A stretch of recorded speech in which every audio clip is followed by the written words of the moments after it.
வணக்கம் நண்பர்களே, நம்ம இன்றைக்கி பார்க்க போகிறது டியர். அதுக்கப்புறம் கேரளாட்டுக்கான கெஸ்ஸிங் பார்க்க போகிறோம். ஃபஸ்ட்டு டியரோட 1 மணிக்கான கெஸ்ஸிங் பார்த்தலாம். 30ஆம் தேதிக்கான ரிசல்ட்டு 83016. ஸோ 016 ரிசல்ட்டு நம்ம கொடுத்த கெஸ்ஸிங்கில் பார்த்தீங்கன்னா ஆல் போர்டில் 6 பாஸ் ஆகிருக்கு. ஏ போர்டில் டேரெக்டாக 0 பாஸு. ஏபிசி போர்ட் பாக்ஸில் 596 கொடுத்துருந்தோம். ஸோ இதில் நமக்கு சி போர்ட் பாஸ் ஆகிருக்கு. அதேமாதிரி இன்னொரு நம்பரு 014 கொடுத்துருந்தோம். இதில் நமக்கு 01 ஏபி தான் பாஸ் ஆகிருக்கு. இருந்தாலும் நமக்கு இது கெஸ்ஸிங்கில் கொடுக்கும்போது சி போர்ட்லேருந்து தான் உங்களுக்கு வின்னிங் கணக்கு வரும். ஸோ சி போர்டு மிஸ் ஆனதுனால நமக்கு இது ஃப்ளாப் ஆகிருக்கு, மிஸ் ஆகிருக்கு ஒரு நம்பரில்.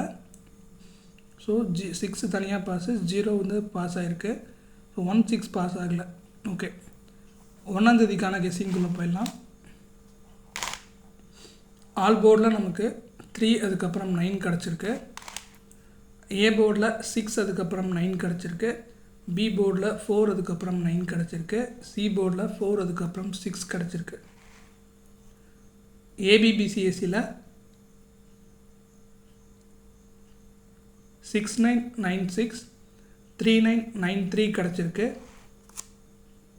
ஏபிசி போர்ட் பாக்ஸில் 463918 கிடச்சிருக்கு.